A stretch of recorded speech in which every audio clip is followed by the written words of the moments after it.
2-3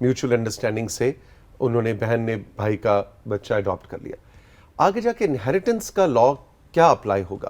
کیا جس نے اڈاپٹ کیا اس کی انہیریٹنس اس سے ملے گی یا اوریجنل ماں باپ کی ملے گی؟ اس کو کنفیوژن کو ذرا دور کیجیے. اس میں بہت امپورٹنٹ ہے, یہاں پہ ایشوز اسی طرح کے آتے ہیں ہمارے پاس. اس میں ہوتا یہ ہے کہ ایک تو شریعت میں بچے کو نام نہیں دیا جا سکتا, نہ لا یہ پروٹیکٹ کرتا ہے, لا بھی یہ کہتا ہے کہ آپ بچے کے گارڈین بنیں گے, بچے کے ولدیت میں اپنا نام نہیں لکھائیں گے. اب یہاں پہ ایشو صرف اسی وجہ سے آتا ہے, ادروائز تو یہ ہوتا ہے کہ اگر اس طرح گارڈین اپوائنٹ کر لیا جائے اور پتہ ہو کہ بچہ مسٹر اے کا ہے اور مسٹر بی یا سی نے وہ بچہ اڈاپٹ کیا ہوا ہے, اس صورت میں یہ ہوتا ہے کہ لا بالکل کلیئر ہے کہ وہ مسٹر اے کی ہی وراثت سے, یعنی اپنے ریئل فادر, ریئل پیرنٹس کی وراثت سے ہی وہ اس کو حصہ ملے گا. لیکن ایشو اس وقت آتا ہے یہاں پہ جس وقت بچہ بڑا ہو جاتا ہے اور اس کے نام کے ساتھ ولدیت میں نام ان کا آتا ہے جو اڈاپٹیو پیرنٹ ہے. اس میں ایشو یہ آتا ہے کہ جس وقت 2019 میں یہ فائنلی ڈیسائیڈ ہوا, آنریبل سپریم کورٹ نے یہ ہیلڈ کیا کہ اگر والد نے بچے کا نام اپنی مرضی سے اپنی ولدیت دے کے رکھا, اس کے بعد کوئی اور والد نے چیلنج نہیں کیا بعد میں, تو کوئی اور دیگر شخص اس نام کو چیلنج نہیں کر سکتا. تو وہ اس کی وراثت میں ایسے ہی وارث ہوگا جس طرح کہ اس کا ریئل بچہ ہے. اب اس میں ایشو یہ آتا ہے کہ اب سوال یہاں پیدا ہوتا ہے کہ ایک بچہ جو اڈاپٹیو ہے وہ اپنے ساتھ انہوں نے رکھا, تو کیا اس کو رائٹ نہیں ملنا چاہیے اس کی پراپرٹی میں؟ جو پیرنٹس وہ کسی اور کو نہیں دینا چاہتے, وہ اسی کو دینا چاہتے, تو اس کے لیے لا پرووائڈ کرتا ہے کہ آپ انہیں گفٹ دے دیں, ان کو کوئی سیل کنسیڈریشن میں ان کے ساتھ یہ کر دیں. تو اس طرح کر کے آپ کر سکتے ہیں. اس کے علاوہ جو پیرنٹس ایسا نہیں کرنا چاہتے, انہیں جیسے کہ ڈاؤٹ ہوتا ہے کہ ہم اگر اس کے نام پراپرٹی کر دیں تو یہ کل بدل ہی نہ جائے اور ہمیں ہی نہ نکال دے, ایگزیکٹلی اس صورت میں یہ ہوتا ہے کہ 1/3 تک وصیت بھی کی جا سکتی ہے, وصیت کے ذریعے بھی کیا جاتا ہے. لیکن بہتر یہ ہوتا ہے کہ جو اچھے سمجھدار لوگ ہوتے ہیں وہ ان ایشوز سے بچنے کے لیے وہ آسانی یہ کرتے ہیں کہ وہ پہلے ہی اپنی زندگی میں ہی یا گفٹ کر دیتے ہیں پراپرٹی ان کو یا وصیت کر دیتے ہیں. کیونکہ بعد میں شریعت یہ کہتی ہے کہ جو وہ رائٹ مرنے کے بعد جو ایشو لیس لوگ ہوتے ہیں جن کی اولاد نہیں ہوتی, ان کی پراپرٹی ریورس ہوتی ہے ان کے بھائیوں میں, ان کے پیرنٹس میں, تو یہ ان کا رائٹ ہوتا ہے, تو ان کا رائٹ کرٹیل نہیں کیا جا سکتا. اسی لیے پھر وہ اس میں لا پروسیجر بتاتا ہے کہ آپ پہلے اس کے گارڈین بنیں اور گارڈین بننے کے بعد آپ پراپرٹی ان کے نام ہبہ کر دیں. تو یہ اتنا آسان اس طرح سے نہیں ہے کہ آپ گئے اور آپ نے ایک بچہ اڈاپٹ کر لیا اور اس کو پالنا شروع کر دیا اور وہ جوان ہو گیا اور وہ آپ کی اولاد ہے, ایسا نہیں ہے. جی ایسا نہیں. اس میں پاکستان کے قوانین کو ذہن میں رکھتے ہوئے آپ نے سٹیپس اٹھانے ہیں. اچھا, ہم نے دیکھا جب 2005 کا جدون صاحب زلزلہ آیا تو اس کے بعد بہت سے بچے ایسے تھے کہ جن کی پوری فیملیز چلی گئیں, وہ نوزائیدہ بچے تھے, 2 سال کا, 1 سال کا, اور اس میں بہت سے لوگوں نے اب ایک ایسا بچہ جس کے تو ماں باپ کا پتہ ہی نہیں ہے کہ وہ کون ہے, وہ تو پھر آپ کا نام بھی آپ اسے پھر دے سکتے ہوں گے. اس کا تو کئی بار تو نام بھی پتہ نہیں تھا کہ اس بچے کا نام کیا ہے, وہ اپنا نام بھی بتا نہیں پاتا تھا.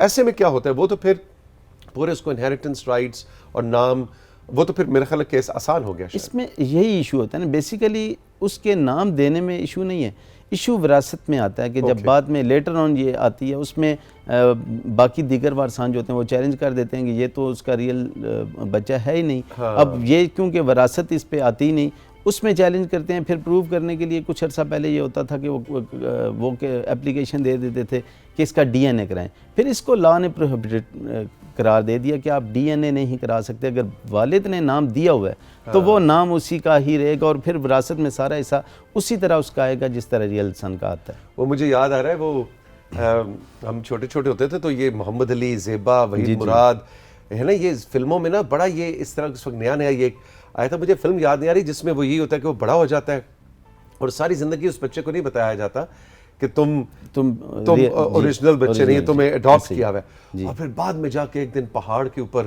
پھر ایک گانا بھی آتا ہے, اس کو پتہ لگتا ہے کہ یہ میرے ماں باپ میرے اصل ماں باپ نہیں ہیں, پھر وہ اصل ماں باپ کی تلاش میں نکلتا ہے. اس میں بڑی فلمیں بھی بنی ہوئی ہیں اس ایشو کے اوپر. یہی ہوتا ہے, اسی لیے لوگ جو یہاں پہ اڈاپٹ کرتے ہیں بچوں کو, وہ نام اسی لیے دیتے ہیں کہ لوگوں کے ذہن سے یہ سوال نکل جائے اور اس کے ذہن سے بھی اٹریکشن ہماری کم نہ ہو. یہ ایک سائیکولوجیکل ایفیکٹ ہے جس کی وجہ سے کرتے ہیں. یہاں پہ جو ایشو آتا ہے وہ بہت زیادہ یہ آتا ہے کہ اچھے تعلقات میں اچھے ریلیشنز ہوتے ہیں تو پیرنٹس دے دیتے ہیں بچے کو, لیکن جب کبھی ایشو آتا جاتا ہے اس وقت آ کے میرا بچہ واپس میرا بچہ واپس کریں. ریئلی ایسا ہوتا ہے؟ ایگزیکٹلی, اور یہ بڑا پینفل ہوتا ہے اڈاپٹو پیرنٹ کے لیے بھی اور اس بچے کے لیے بھی بڑا پینفل ہوتا ہے. 10 سال انہوں نے اس بچے کو پالا اور اس کے بعد اچانک آپ ایک دن کہہ رہی نہیں یہ بچہ میرا ہے اور یہ میرا بچہ واپس کرو. ایسے ہی ہے, اسی لیے لا پروٹیکٹ کرتا ہے, اسی لیے کہا جاتا ہے کہ اگر ایسی سچویشن ہو تو آپ گارڈین کورٹ میں جائیں اور گارڈین کورٹ میں اپنے آپ کو اس بچے کا گارڈین اپوائنٹ کریں. آپ نے دیکھے ہوں گے جب آپ فارم فل کرتے ہیں اپنے بچوں کے, اس میں 2 آپشن ہوتے ہیں آپ کے پاس, پیرنٹس اور گارڈین. وہ اسی لیے ہوتا ہے کہ گارڈین کو پیرنٹس کے ہی درجات دیے جاتے ہیں, تو اس میں لا پروٹیکٹ آپ کو یہ کرتا ہے, اس کے لیے الگ سے کوئی قانون موجود نہیں, لیکن گارڈینس اینڈ وارڈ ایکٹ یہ کہتا ہے کہ آپ جب ایسا کریں تو اس بچے کا پراپرلی لافل گارڈین اپوائنٹ ہوں. آپ کورٹ میں اپلیکیشن دیں گے, پٹیشن ایک فائل کریں گے, اس پہ کورٹ ایویڈنس لے گی کہ کیا اور کوئی انٹرسٹڈ تو نہیں ہے اس میں. پھر پیرنٹس آئیں گے, پیرنٹس آ کے یا وہ سینٹر آئے گا, سینٹر کو آپ پارٹی بنائیں گے. وہ سینٹر, یہ دوستوں کو یاد رکھنا چاہیے کہ جب ہم ایسے کیسز کرتے ہیں تو جہاں سے بچہ لیا جاتا ہے ان کو پارٹی نہیں بنایا جاتا. ایون آپ اپنے ریلیٹیو سے لیتے ہیں ان کو بھی پارٹی بنائیں, اس کے علاوہ وہ سینٹر سے لے رہے ہیں سینٹر کو بھی آپ پارٹی بنائیں. پھر سینٹر آ کے اسٹیٹمنٹ دے دے گا جی کہ یہ بچہ ہم اس کو دے رہے ہیں, یا پیرنٹس آ کے دے دیں گے. وہ ایک کورٹ کی آپ کے پاس کورٹ کا آرڈر آ جائے گا, اس کے بعد خدا نخواستہ 10 سال بعد پوری ہوگی. جب وہ کلیم کریں گے تو اس وقت آپ لیگلی پروٹیکٹڈ ہوں گے. پھر پیرنٹس کو میٹنگ کا رائٹ تو دیا جائے گا, لیکن پیرنٹس کو یہ رائٹ کسی صورت نہیں دیا جائے گا کہ آپ بچہ واپس لے جائیں, کیونکہ اس بچے کی نفسیات اور اس کے ایموشنز کو دونوں کی, پیرنٹس کی بھی اور بچے کی بھی اور اس کے بھی. بہت اہم موضوع تھا اور بڑے آسان الفاظ میں آپ نے اس کو بیان کیا. ایک سوال آپ کے لیے آیا ہے جس کا اس موضوع سے کوئی تعلق نہیں لیکن بہت اہم سوال ہے کہ ہماری پاکستانی بہن نے بھیجا ہے. نہ ہم ان کا نام بتائیں گے نہ ہی ان کی جگہ کا نام بتائیں گے, کیونکہ سوال کی نوعیت اس طرح کی ہے کہ ہم ان کی کانفیڈینشیلٹی کو ضرور رکھنا چاہیں گے. کہتی ہیں کہ توثیق بھائی آپ نے جو لاء کا سیگمنٹ سجا رکھا ہے بہت اچھا ہے. میں اپنے گھر کا ایک مسئلہ آپ کو بتانا چاہتی ہوں. میرا شوہر مجھ پہ ہاتھ اٹھاتا ہے, مار پیٹ کرتا ہے, چھوٹی چھوٹی بات پر گالم گلوچ بھی کرتا ہے.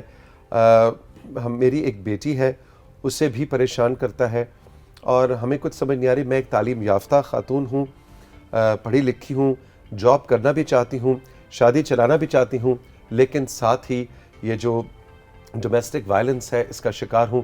میں کیا کروں؟ کیا پولیس کے پاس جاؤں, کسی عدالت میں جاؤں, کوئی وکیل کراؤں, کیا کروں؟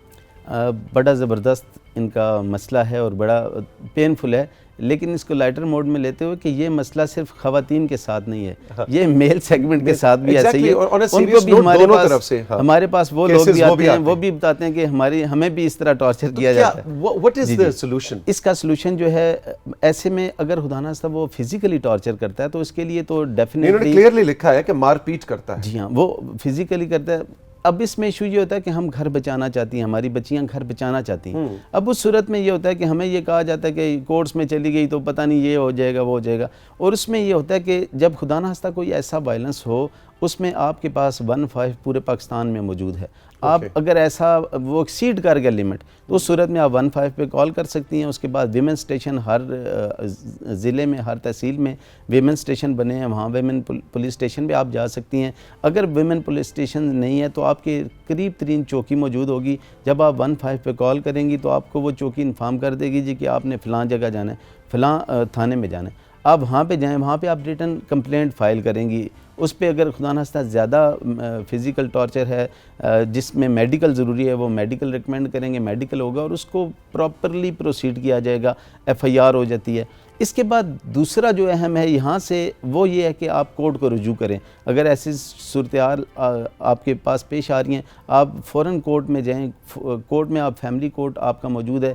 ڈومیسٹک وائلنس کے حوالے سے فیملی کورٹ ہی پہلے, یہ فیملی کورٹ کو ہی رائٹس دیے گئے ہیں, یہ اختیارات دیے گئے ہیں کہ وہی وائلنس کو بھی وہ دیکھتا ہے اور ان تمام میٹرز کو دیکھتا ہے. اور خدا نخواستہ کوئی ایسا میٹر ہوتا ہے تو اس میں اب وہ جو فیملی جج ہے اسی کو میجسٹریٹ کے اختیار دے کے بتا دیا گیا کہ اگر وہ ایسا فیل کرے گا تو وہ ایسے اس میں پنشمنٹ بھی دے سکتا ہے, سزا بھی دے سکتا ہے. لیکن اس کا جو پرماننٹ سلوشن میں نے دیکھا ہے وہ تھانوں میں نہیں ہوتا. یہ سلوشن جو ہے وہ سلوشن آپ کو ملے گا کورٹس میں ہی.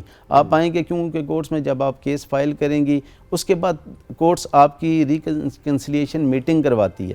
کورٹ پہلے اس کو چاہتی ہیں کہ آپ کا ہو جائے, تو اس میں ہوتا ہے یہ کہ سیٹلمنٹ ہو جاتی ہے, پھر وہ کورٹ میں ایگریمنٹ ہو جاتا ہے, مان لیتا ہے, اس کو احساس ہو جاتا ہے کہ اب یہ چیز جو ہے بہت سیریس ہے. ریکنسلیشن میٹنگ میں ججز کی ذمہ داری ہے کہ وہ دونوں پارٹیز کو سامنے بٹھا کے خود اس کی ریکنسلیشن کریں.